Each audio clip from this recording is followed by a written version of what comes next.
Stereochemistry lecture number 18। इसमें क्या है, अब फर्स्ट एग्जांपल पे हमारे पास हम जो देख रहे हैं, दो 5 मेंबर रिंग आपस में जुड़े हुए हैं और हाइड्रोजन जो है वेज में प्रेजेंट है। उनके रिंग के दोनों जहाँ पर जॉइंट है वहाँ पर तो एक रिंग में डबल बॉन्ड प्रेजेंट है और वहाँ पर क्या है, डबल बॉन्ड ओ भी जुड़ा हुआ है, जिसके कारण जो रिंग डबल बॉन्ड ओ जुड़ा हुआ है प्लेनर है और दूसरा फिन जो है ओपन इनवलप फॉर्म में डबल ये 5 मेंबर रिंग प्रेजेंट है। तो यहाँ पर क्या हो रहा है, H2P2O2 का अटैक हो रहा है। तो यहाँ पर मेटल के साथ हाइड्रोजनेशन के मतलब कि यहाँ पर आ रहा है हाइड्रोजन, तो हम जानते हैं कि वो सिस फॉर्म में प्रोडक्ट देता है। तो क्योंकि उसके यहाँ पर एक वेज में लगा हुआ है, तो अब जो यहाँ पर अटैक होगा हाइड्रोजन का, तो वो भी वेज में ही अटैक होगा, अपवर्ड साइड से अटैक होगा, क्योंकि डाउनवर्ड साइड से तो ये कैविटी बन रहा है जहाँ पर हिंड्रेंस बहुत है। तो ये अपवर्ड साइड से अटैक करके क्या बनाता है, एच में जो है वो अपर साइड से अटैक भी करता है और वेज में ही प्रोडक्ट देता है और सिस प्रोडक्ट देता है। ऐसे ही बाजू में भी जो हाइड्रोजन आएगा वो भी अपवर्ड में रहेगा। अब हम नेक्स्ट स्टेप में क्या करते हैं, लिथियम डाइआइसोप्रोपाइल अमाइड को करते हैं अटैक। तो इसमें जो नाइट्रोजन में माइनस चार्ज रहता है वो अटैक करता है प्रोटॉन को और अपनी ओर ले लेता है और यहाँ पर माइनस चार्ज जनरेट कर देता है, जो कि शिफ्ट होकर के डबल बॉन्ड जनरेट करता है और ऑक्सीजन अपने ऊपर माइनस चार्ज ले आता है। अब सेकेंड स्टेप में इसमें मेथाइल आयोडाइड अटैक करेगा इस डबल बॉन्ड पे और ये डबल बॉन्ड पे जहाँ अटैक करेगा वहीं पर मेथाइल जुड़ जाएगा और ये जो डबल बॉन्ड ऑक्सीजन था वो नया फिर से फॉर्म हो जाएगा, क्योंकि ऑक्सीजन इलेक्ट्रॉन को अपने इलेक्ट्रॉन को इधर ट्रांसफ़र कर देगा। अगर हम प्रोपेनॉल का देखें, प्रोपेनॉल का क्या अगर हम फॉर्म देखें तो ये 4 फॉर्म में बन सकता है। 2 फॉर्म को इक्लिप्स कहेंगे और 2 को बाइसेक्टिंग कहेंगे। क्यों कहेंगे वो हम बाद में देखेंगे। अब देखते हैं कि एक जो है कार्बन सेंटर पे 3 सब्स्टिट्यूएंट जुड़ा हुआ है और एक कार्बन सब्स्टिट्यूएंट पे डबल बॉन्ड O जुड़ा हुआ है, H जुड़ा हुआ है। तो ये डबल बॉन्ड O H तो एक ही जगह में प्रेजेंट रहेगा। अब हम जो देखते हैं 3 कार्बन सेंटर वाले चीज़ को देखते हैं। तो इसमें क्या हुआ है, एक CH2 जुड़ा हुआ है, उसमें 2 हाइड्रोजन है और मेथाइल है।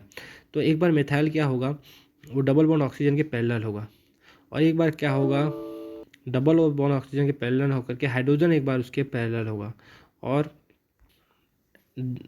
इससे क्या होगा, ये जो फॉर्म बनेगा वो इक्लिप्स फॉर्म कहलाएगा, क्योंकि ये डबल बॉन्ड ऑक्सीजन के इसमें पैरेलल भी मेथाइल और हाइड्रोजन आ रहे हैं। लेकिन ये जो मेथाइल आ रहा है डबल बॉन्ड ऑक्सीजन के पैरेलल, उसके कारण 0.9 किलो कैलोरी पर मोल इसमें क्या होता है, 0.9 किलो कैलोरी पर मोल का ज़्यादा स्टेबिलिटी आता है अगर मेथाइल क्या हो, डबल बॉन्ड के इक्लिप्स हो। क्यों ऐसा क्यों होता है, इसी का सेकंड फॉर्म जब हाइड्रोजन इक्लिप्स रहता है तो वो ज़्यादा स्टेबल होना चाहिए, क्योंकि डबल बॉन्ड ऑक्सीजन पे रिपल्सन नहीं लगेगा इन दोनों का। ऐसा नहीं है, जब CH3 नीचे होता है तो वो क्या करता है, उसके बाजू में जो हाइड्रोजन है उससे रिपल्सन करता है, जिसके कारण ये थोड़ा सा अनस्टेबल होता है फॉर्म। लेकिन ये in comparison of bisecting form ज़्यादा स्टेबल होता है। सबसे ज़्यादा मेथाइल ग्रुप जब इक्लिप्स में हो तो सबसे ज़्यादा स्टेबल होता है, उसके बाद ये सेकेंड वाला फॉर्म, उसके बाद जो दोनों फॉर्म रहते हैं वो क्या होते हैं, ज़्यादा ही अनस्टेबल होते हैं इन फॉर्म से। ऐसा क्यों होता है, क्योंकि ऑक्सीजन के पास जो इनका पाई बॉन्ड बना रहता है आपस में, उसके जो ग्रुप रहते हैं, इनका पाई बॉन्ड जो होता है ये प्लेनर से आजू बाजू बने होते हैं और हाइड्रोजन भी उसके बाइसेक्टिंग में रहता है। मतलब बाइसेक्टिंग मतलब इन दोनों के बीच में डबल बॉन्ड वो रहता है। तो इसलिए इसमें क्या होता है, इसके जो पाई बॉन्ड है उसी के इलेक्ट्रॉन डेंसिटी के आसपास ये हाइड्रोजन बने रहते हैं, जिसके कारण इसमें आपस में रिपल्सन होता है। इसलिए ये फॉर्म जो होता है अनस्टेबल होता है। अगर इसी फॉर्म में अगर मेथाइल भी ऊपर चला जाए तो ये तो और ज़्यादा रिपल्सन करेगा, इसलिए ये सबसे ज़्यादा अनस्टेबल होगा। बाइसेक्टिंग फॉर्म से इक्लिप्स फॉर्म ज़्यादा स्टेबल होता है, उस पर भी मेथाइल ज़्यादा स्टेबल होता है, क्योंकि इसमें रिपल्सन बिल्कुल नहीं होता। अगर जैसे हम देखते हैं कि प्रोपीन होता है, प्रोपीन में क्या होता है, यह डबल बॉन्ड है तो वो प्लेनर है और हाइड्रोजन हाइड्रोजन आजू बाजू में लगे हैं। तो अब इसमें क्या होता है कि मेथाइल एक बार ऊपर रहेगा, मेथाइल एक बार नीचे रहेगा। तो मेथाइल वाला फॉर्म जब ऊपर रहेगा तो हाइड्रोजन से आपस में क्या करेगा, ये रिपल्सन करता है। तो ये फॉर्म जो है स्टेबल नहीं रहता है। पहले क्या था, ऐसी फॉर्म में डबल बॉन्ड O था तो ये वो ज़्यादा स्टेबल था ये फॉर्म, लेकिन यहाँ पर ये फॉर्म स्टेबल नहीं है। अगर यहाँ पर हाइड्रोजन रहेगा तो वो रिपल्सन नहीं करेगा और ये फॉर्म ज़्यादा स्टेबल होगा, क्योंकि CH3 यहाँ पर दोनों हाइड्रोजन से रिपल्सन कर सकता है और हाइड्रोजन हाइड्रोजन के बीच में कोई भी रिपल्सन नहीं पाया जाता है। और नीचे अगर मेथाइल ग्रुप रहे तो सिर्फ वो एक ही हाइड्रोजन से रिपल्सन करेगा। अब हम नेक्स्ट देखते हैं जिसमें साइक्लोहेक्सेन है, उसमें डबल बॉन्ड O निकला है, जिसपे CH3 ग्रुप लगे हुए हैं और एक में क्या निकला हुआ है, ऑर्थो पोजीशन पे CH3 निकला हुआ है। अब इसको हम साइक्लोहेक्सेन में बना के चेक करते हैं। क्योंकि CH3 का यहाँ पर वेज डेस्क किसी प्रकार से दिया नहीं है, तो डबल बॉन्ड O वाला तो प्लेनर ही होगा, लेकिन CH3 जो दिया है वो वेस्ट डेस में नहीं है। तो हमको एक बार क्या करना पड़ेगा, अपवर्ड लेना पड़ेगा इसको, एक बार डाउनवर्ड लेना पड़ेगा, मतलब एक बार एक्सियल एक बार इक्वेटोरियल।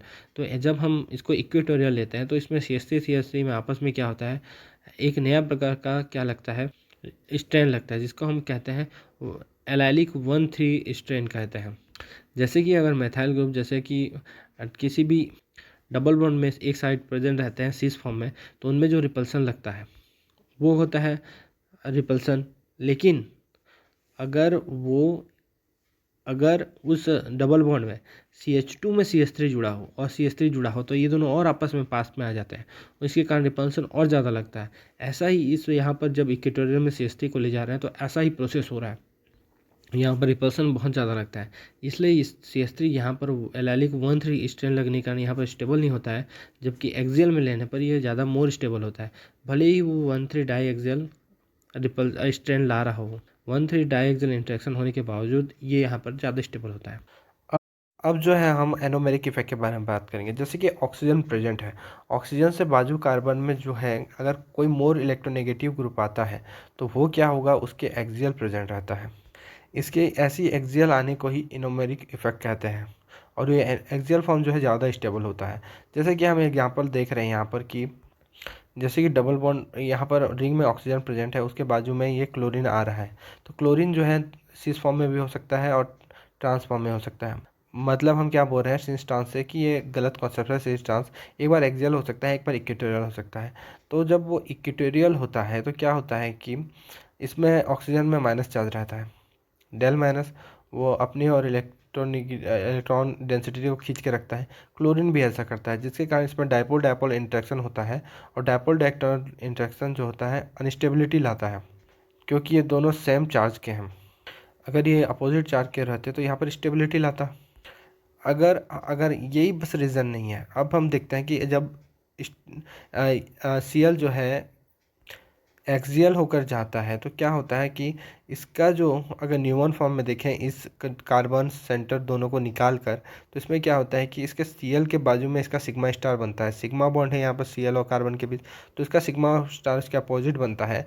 और ऑक्सीजन का है जो है लोन पेयर रहता है, उसका पाई बॉन्ड जो है, सॉरी पाई बॉन्ड नहीं, उसका जो लोन पेयर रहता है वो लोन पेयर इस सिग्मा स्टार में क्या होता है, इलेक्ट्रॉन डोनेट करता है और इलेक्ट्रॉन डोनेट करके डबल बॉन्ड बना लेता है और अपने ऊपर प्लस चार्ज ले आता है। और इस डबल बॉन्ड बनने के कारण क्लोरीन जो है वहाँ का इलेक्ट्रॉन को लेकर, सिग्मा के इलेक्ट्रॉन को लेकर रिमूव हो जाता है। तो यहाँ पर एक हाइपर कंजुगेशन हो रहा है और इसी हाइपर कंजुगेशन के कारण यहाँ पर ये स्टेबिलिटी प्राप्त करता है और इसी को हम एनोमेरिक इफेक्ट कहते हैं।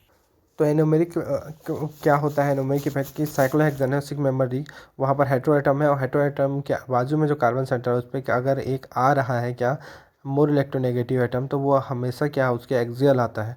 इसी चीज़ को हम क्या कहते हैं, एनोमेरिक इफेक्ट कहते हैं। ये फॉर्म जो है ज़्यादा स्टेबल होता है। अब हम देखेंगे जैसे कि हमने साइक्लोहेक्सेनिक में 2 हेटेरोएटम लिया है और बाजू में क्लोरीन ले लिया है, कार्बन सेंटर में 4 क्लोरीन, तो वो चारों क्लोरीन क्या हो गया, उस हेटेरोएटम के रेस्पेक्ट में एक्सियल पोजीशन में रहेंगे, जो कि इसकी स्टेबिलिटी को दिखाएगा और ये ही एनोमेरिक इफेक्ट की स्टेबिलिटी को शो करता है। अब हम एक स्पैरो रिंग लिए हैं 6 मेंबर का, और उसमें 2 हेटेरोएटम जुड़े हुए हैं, दोनों एक एक स्पैरो रिंग में। तो इसमें पूछता है how many form are possible है इसमें और which one is more stable होगा। तो इसके फर्स्ट फॉर्म को देखते हैं कि सब में तो पहले हम एक चेयर फॉर्म बना देंगे और ऑक्सीजन को रख देंगे। फर्स्ट में हम ऑक्सीजन को रख रहे हैं और दूसरा जो साइक्लोहेक्सेन निकल रहा है वो इसके इस पे रेस्पेक्ट में क्या निकल रहा है, एक्सियल में निकल रहा है क्या, ऑक्सीजन। तो ऑक्सीजन जो है एक दूसरे से 1 to 3 पोजीशन पे है, तो यहाँ पर ये जो है एनोमेरिक इफेक्ट को शो करता हुआ है फर्स्ट, तो ये सबसे ज़्यादा स्टेबल होगा। अब सेकेंड फॉर्म में क्या हो रहा है कि ऑक्सीजन को हम जो है 1 to 3 फॉर्म में जो है इक्वेटोरियल में ले रहे हैं, तो ये जो है एरोमेटिक नहीं है, सॉरी एरोमेटिक नहीं, मतलब कि ये जो है नॉन एनोमेरिक इफेक्ट को शो कर रहा है। तो एनोमेरिक इफेक्ट यहाँ पर नहीं है, तो इसमें और थर्ड वाले में कंपैरिजन करके देखता है। थर्ड वाला क्या होता है कि ऑक्सीजन दोनों को अब हम क्या लेते हैं, दोनों ऑक्सीजन को एक ही साइड लेके देखते हैं। तो अब दोनों ऑक्सीजन को एक ही साइड लेके अगर हमने देखा तो इसमें क्या फॉर्म आ रहा है, ये ऑक्सीजन आपस में दोनों क्या लोन पेयर जो है एक दूसरे को रिपल्सन करता है और ये मोस्ट अनस्टेबल फॉर्म रहता है। तो सबसे स्टेबल का होता है फर्स्ट फॉर्म जिसमें एनोमेरिक इफेक्ट्स कर रहा है, सेकंड उसके बाद रहता है और थर्ड सबसे अनस्टेबल फॉर्म है। अब हम देख रहे हैं कि 6 मेंबर रिंग में डबल बॉन्ड O है और एक क्लोरीन जुड़ा हुआ है। तो क्लोरीन जो जुड़ा हुआ है उसको हम एक बार एक्सियल लेंगे, एक बार इक्वेटोरियल लेंगे।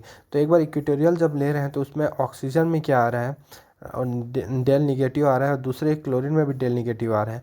साथ में इसमें दोनों में लोन पेयर प्रेजेंट है, तो क्लोरीन जो है मोस्ट बल्की ग्रुप हो जाता है, जिसके कारण ये आपस में एक दूसरे क्या कर रहे हैं, रिपल्सन कर रहे हैं।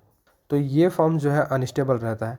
और इसका जो डायपोल मूवमेंट है वो एक दूसरे को कैंसिल करते हुए भी नहीं रहता है, एक दूसरे की ओर पैरेलल रहता है, जिसके कारण इनमें जो डायपोल डायपोल इंटरेक्शन होता है और ये अनस्टेबल हो जाता है, क्योंकि डायपोल डायपोल इंटरेक्शन जो होता है नेगेटिव नेगेटिव चार्ज का रहता है। अगर ये नेगेटिव पॉजिटिव होता तो स्टेबल होता। लेकिन अगर हम दूसरे फॉर्म को देखें तो इसमें जब एक्सियल में क्लोरीन है तो ये इसके डायपोल डायपोल इंटरेक्शन को भी कम कर देता है, एक दूसरे को कैंसिल करता है, और इनमें कोई भी बल्कि ग्रुप में और ऑक्सीजन के लोन पेयर में कोई भी इंटरेक्शन नहीं है, तो ये क्या होता है, स्टेबल होता है। लेकिन ये केवल नॉन पोलर मीडियम के लिए है। अगर नॉन पोलर मीडियम में हो तो ऐसा होगा, या फिर गैसियस फेज में हो तो ऐसा होगा। लेकिन अगर देखें कि इसमें अगर फ्लोरीन क्लोरीन ब्रोमीन आयोडीन को अगर हम लेते जा रहे हैं क्रमशः इक्वेटोरियल एक्सियल पोजीशन में, तो क्या होता है कि फ्लोरीन रहे तो वो एक दूसरे में रिपल्सन नहीं करेगा, थोड़ा कम करेगा, और डाउन द ग्रुप आयोडीन तक अगर जाएँ तो रिपल्सन ऑक्सीजन और जो हेलोजन है उसमें बढ़ता हो जाता है। तो इसमें जो फर्स्ट फॉर्म है वो फ्लोरीन से आयोडीन की ओर घटते जाता है, तो सेकेंड फॉर्म के पाए जाने की प्रोबेबिलिटी बढ़ती जाती है। मतलब कि फर्स्ट फॉर्म क्या है, इक्वेटोरियल है, तो इक्वेटोरियल क्रमशः साइज बढ़ने से घटते जा रहा है उसके पाए जाने की प्रतिशत मात्रा, तो एक्सियल के पाए जाने की ज़्यादा बढ़ती जा रही है। तो फ्लोरीन के इक्वेटोरियल में पाए जाने की प्रोबेबिलिटी ज़्यादा होगी as comparison to chlorine bromine iodine, iodine की सबसे कम होगी, और एक्सियल में पाए जाने की प्रोबेबिलिटी आयोडीन की सबसे ज़्यादा होगी। तो ये तो नॉन पोलर फॉर्म हो गया। अब जब हम पोलर फॉर्म को देखें, साइक्लोहेक्सेन में क्या होता है, इसमें जब क्लोरीन इक्वेटोरियल फॉर्म में रहता है ऑक्सीजन से, तो उसमें क्या होगा, इसमें अगर पोलर सॉल्ट में ले रहे हैं H2O एथेनॉल मेथेनॉल टाइप, तो इसमें क्या होगा कि इसमें हाइड्रोजन बॉन्डिंग होगा दोनों के बीच, और क्लोरीन और ऑक्सीजन के बीच जो हाइड्रोजन आएगा उसमें दोनों हाइड्रोजन बॉन्डिंग चार्जेस रहेंगे, और इसमें इसके कारण मोर स्टेबिलिटी आ जाती है as compare to axial form, क्योंकि उसमें हाइड्रोजन बॉन्डिंग नहीं हो पाता है और ये दोनों के बीच बॉन्ड को बना कर रखे रहता है, इसलिए ये फॉर्म स्टेबल हो जाता है। उस दूसरे में भी हाइड्रोजन बॉन्डिंग होगा, लेकिन वो उस फॉर्म को उतना स्टेबल नहीं कर पाता है जितना ये दोनों आपस में जोड़कर एक दूसरे को स्टेबल कर लेते हैं। अगर हम देख रहे हैं अब एक और कि एक साइक्लोहेक्सेन में ऑक्सीजन है, उसके बाजू में क्लोरीन है, उसके ऑक्सीजन से फोर्थ पोजीशन पे सल्फर है। तो इसमें क्या होता है, क्लोरीन क्या है, एक बार एक्सियल आएगा, एक बार इक्वेटोरियल आएगा। ऑक्सीजन जो है सल्फर है, वो दोनों रिंग में प्रेजेंट है 1/4 पोजीशन में। अब जब आ रहा है क्लोरीन, जब एक बार इक्वेटोरियल में आ रहा है, तो ये फॉर्म क्या होना चाहिए, अनस्टेबल होना चाहिए था। ऑक्सीजन और क्लोरीन में क्या होना कि रिपल्सन हो करके, लेकिन ऐसा नहीं होता है, क्योंकि इसमें जो होता है जब एक्सियल में क्लोरीन जाता है तो इसमें सल्फर और इसका जो है रिपल्सन बहुत ज़्यादा बढ़ जाता है, और इसी कारण ये फॉर्म जो है एक्सियल फॉर्म जो है अनस्टेबल हो जाता है as comparison to equatorial form. Equatorial form में रिपल्सन होने के बाद भी वो स्टेबल हो जाता है। ऐसा कब कब पॉसिबल होगा, ऐसा तब होगा जब एक्सियल में जुड़ा हुआ ग्रुप लार्जर साइज का हो, और उसके बाजू में भी जो ग्रुप जुड़ा हुआ है उससे जो थर्ड पोजीशन में, जैसे सल्फर जुड़ा है उस पोजीशन पे, वहाँ पर भी थर्ड पीरियड का ग्रुप हो या उसके ऑनवर्ड हो, उससे ज़्यादा का हो, तब वहाँ पर क्या होगा, ब्यूटेन गाउचे इंस्ट्रक्शन होगा, और उससे क्या होगा, रिपल्सन क्रिएट होगा, और एक्सियल फॉर्म से ज़्यादा इक्वेटोरियल फॉर्म स्टेबल होने लगेगा। अब अगर रेट ऑफ सपोनिफिकेशन की बात करें, इसका प्रोडक्ट क्या होगा, एस्टर होगा। तो इसमें क्या होगा, एक बार OH को हम एक्सियल में ले रहे हैं, एक बार OH को इक्वेटोरियल में ले रहे हैं, तो इसमें सपोनिफिकेशन का हम नेक्स्ट लेक्चर में स्टडी करेंगे।